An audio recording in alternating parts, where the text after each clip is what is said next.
പ്രതീക്ഷിച്ച polling Palakkad നടന്നിട്ടില്ലെന്ന് LDF സ്ഥാനാർത്ഥി doctor P Sarin. തെരഞ്ഞെടുപ്പിൽ LDFന് മികച്ച വിജയം നേടാനാകുമെന്നും UDF മൂന്നാം സ്ഥാനത്തേക്ക് പോകുമെന്നും സരിൻ പറഞ്ഞു. കഴിഞ്ഞ ദിവസം പാലക്കാട് നടന്ന തെരഞ്ഞെടുപ്പുമായി ബന്ധപ്പെട്ട് മാധ്യമങ്ങളോട് സംസാരിക്കുകയായിരുന്നു അദ്ദേഹം. ആവേശം കലർന്ന ആശ്വാസമാണ്. പ്രതീക്ഷിച്ച അത്ര വോട്ടുകൾ പോൾ ചെയ്തില്ല എന്നത് സത്യമാണ്. മുൻപ് വോട്ട് ചെയ്യാതിരുന്നവർ ഇത്തവണ ബൂത്തിലേക്കെത്തി.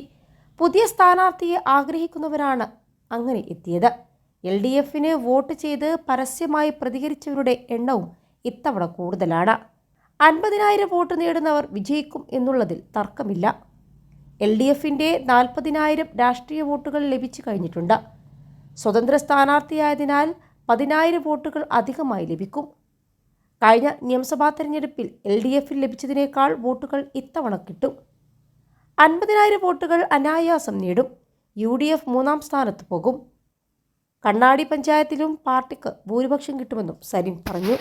21 ലക്ഷത്തോളം സന്തുഷ്ടരായ ഉപഭോക്താക്കളും 2 ലക്ഷത്തോളം തിമിര ശസ്ത്രക്രിയകളും പൂർത്തിയാക്കിയ മലബാറിലെ ഏക കണ്ണാശുപത്രി Al Salama high hospital, hospital road, Perinthalmanna. Palakkad അതുകൊണ്ട് തന്നെ ഉറച്ച പ്രതീക്ഷയാണെന്നാണ് LDF സ്ഥാനാർത്ഥി പി സരിൻ പറയുന്നത്. BJP കൗൺസിലർമാരുടെ അടക്കം വോട്ട് LDFലേക്ക് വന്നുവെന്നും UDFൽ നിന്ന് 60,000-ഓളം വോട്ടുകൾ തനിക്ക് ലഭിച്ചുവെന്നും കണക്കുകളുടെ അടിസ്ഥാനത്തിൽ 60,000-ന് മുകളിൽ വോട്ട് നേടുമെന്നും സരിൻ പറഞ്ഞു.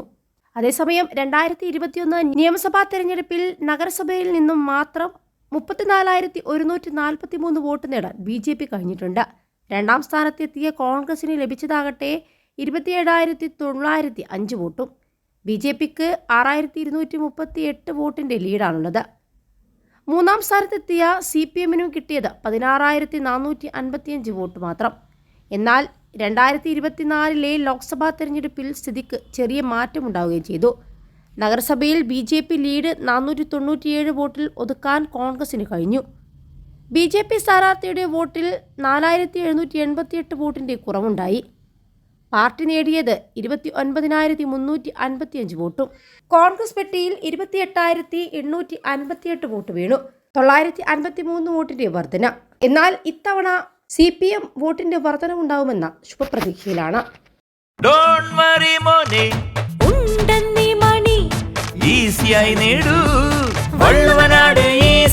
ആവശ്യം ഏതുമാകട്ടെ, പണം ഞങ്ങൾ തരും.